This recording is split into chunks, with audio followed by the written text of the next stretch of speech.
बिस्मिल्लाहिर्रहमानिर्रहीम। बिस्मिल्लाहिर्रहमानिर्रहीम। अल्हम्दुलिल्लाहिल्लज़ी नज़्ज़लल फ़ुरक़ान अला अब्दिही लियकूना लिल आलमीन नज़ीरा। अल्हम्दुलिल्लाहिल्लज़ी अऊज़ु बिल्लाहि मिनश शैतानिर रजीम। बिस्मिल्लाहिर्रहमानिर्रहीम। अल्हम्दुलिल्लाहि रब्बिल आलमीन वस्सलातु वस्सलामु अला रसूलिल अमीन व अला आलिहि वस्सहबिहि अजमईन। अम्मा बाद। अल्लाहुम्मा सल्लि अला सय्यिदिना व मौलाना मुहम्मद व अला आलिहि वस्सहबिहि अजमईन। अल्हम्दुलिल्लाहिल्लज़ी नज़्ज़लल फ़ुरक़ान अला अब्दिही लियकूना लिल आलमीन नज़ीरा। हाणे हिन इबारत में असीं अल्हम्दुलिल्लाह ते बस कोन कंदासीं, छो त अल्हम्दुलिल्लाह जो बस आहे इहो अलहम्द शरीफ़ में ईंदो सूरह फातिहा में, उते पाण मुस्तनिफ़ कंदो। ऐं हिन में हिकिड़ो लफ़्ज़ आहे इबारत में आलमीन, इन ते बस कोन कंदासीं, छो त इन जो बस अल्हम्दुलिल्लाह सूरह फातिहा में पाण क़ाज़ी बेज़ावी रहमतुल्लाह अलैह कंदो ऐं असीं उते कंदासीं। बाक़ी हिन पूरी इबारत जे मथां थोरो बस इहो आहे अल्हम्दुलिल्लाहिल्लज़ी नज़्ज़लल फ़ुरक़ान अला अब्दिही लियकूना लिल आलमीन नज़ीरा। इन इबारत में बरात इस्तिहलाल आहे। बरात इस्तिहलाल जीअं मूंखे मालूम आहे त इल्म बदी जे फ़नून मां हिकिड़ो फ़न आहे त कलाम जे अंदरि तहसीन पैदा करण जे लाइ बरात इस्तिहलाल कबी आहे। उनजो मतिलबु इहो आहे त ऐं यातियल मुतकल्लिमु फी कलामिही मिम्मा यदुल्लु अला मौदूअ कलामिही, त मुतकल्लिम पंहिंजे कलाम में अहिड़ी शइ आणे जेका शइ उन जे कलाम जे मौज़ू ते दलालत करे।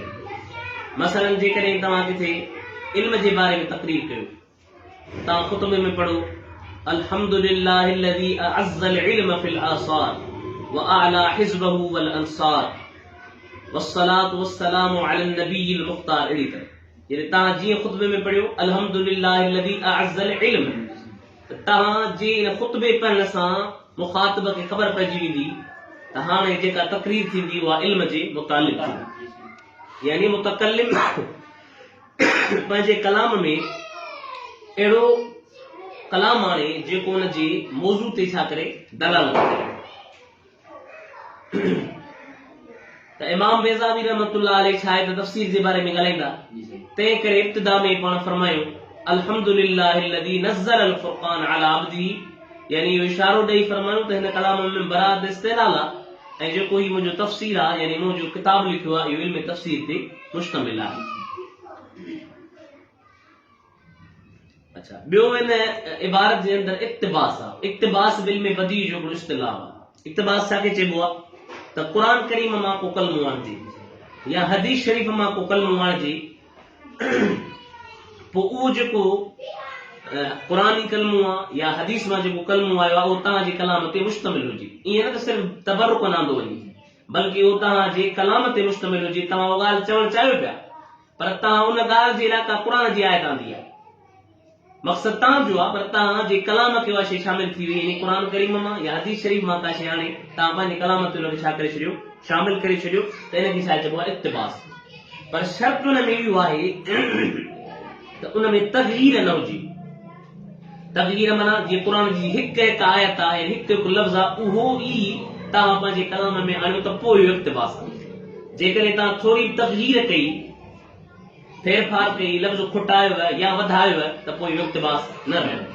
हा, हिकिड़ो मक़ाम आहे इल्म बदी में तव्हां पढ़ंदो मुराआत मक़ाम, माना मक़ाम जी रिआयत कंदे। मसलन का ज़रूरत पेश अची वई जंहिंखे तव्हां चओ त कंहिं ज़रूरत जे करे जेकॾहिं का तग़यीर कलाम में कई वञे, यानी क़ुरान करीम जो को लफ़्ज़ घटायो वञे या वधायो वञे, त पोइ इहो इक़्तिबास रहंदो। हाणे इक़्तिबास छाखे चइबो त क़ुरान करीम मां का शइ या हदीस शरीफ़ मां का शइ पंहिंजे कलाम जे अंदरि आणिजे ऐं उहा क़ुरान वारी आयत हदीस शरीफ़ उन जे कलाम जे मथां उनखे पेच में वठी वठी शामिल हुजे। हाणे हिन ते एतिराज़ थियो त हिन क़ुरान करीम जी जेका सूरह फ़ुरक़ान वारी आयत आहे तबारकल्लज़ी नज़्ज़लल फ़ुरक़ान अला अब्दिही लियकूना लिल आलमीन नज़ीरा, हिन उन मां इक़्तिबास कयो आहे।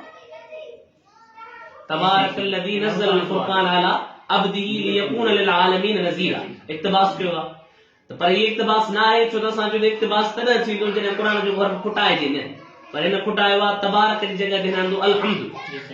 तबारक जगह ते चवंदो अल्हम्दुलिल्लाह इक्तिबास रहियो कोन त पोइ कलाम तस्वीर न रही त जवाब ॾिनो त बिल्कुलु इहो इक्तिबास आहे असां चो त ठीकु आहे तग़यीर थिए पर कॾहिं कॾहिं मुराद ऐं मक़ाम जे करे जेकॾहिं तग़यीर न थिए त पर जेकर करणी हूंदी त मुराद ऐं मक़ाम जे करे कबी हाणे हिते मुराद ऐं मक़ाम कहिड़ो आहे हदीस शरीफ़ आहे नबी करीम फरमायो जेको साहिब शान कम बिस्मिल्लाह शरीफ खां या अलहम्द शरीफ खां सवा शुरू कयो उहो बेबरकत आहे अबतरा कंदरात में अक़तावा फहुव अक़ताओ फहुव अबतरो फहुव अजज़म मुख़्तलिफ़ रिवायतूं जेकॾहिं मुसन्निफ़ रहमतुल्लाह अलैह काज़ी बेज़ावी पूरी आयत आणे हां त पोइ हदीस ते अमल न पियो थिए तंहिं करे हदीस ते अमल जे करे हिकिड़ो लफ़्ज़ छा कई खुटाई उन जॻह ते अल्हम्दुलिल्लाह आंदी त हदीस ते बि अमल थी वियो त मुराद ऐं मक़ाम जी यानी उहो मक़ाम अहिड़ो आहे जिते इन जी रिआयत करणी पई जो उनखे अलहम्द शरीफ़ आणो पियो तंहिं करे हाणे तग़यीर जाइज़ कोन्हे जेकर तग़यीर थी त इक्तिबास न आहे पर हिकिड़ी जॻह ते जाइज़ आहे जॾहिं मुराद ऐं मक़ाम हुजे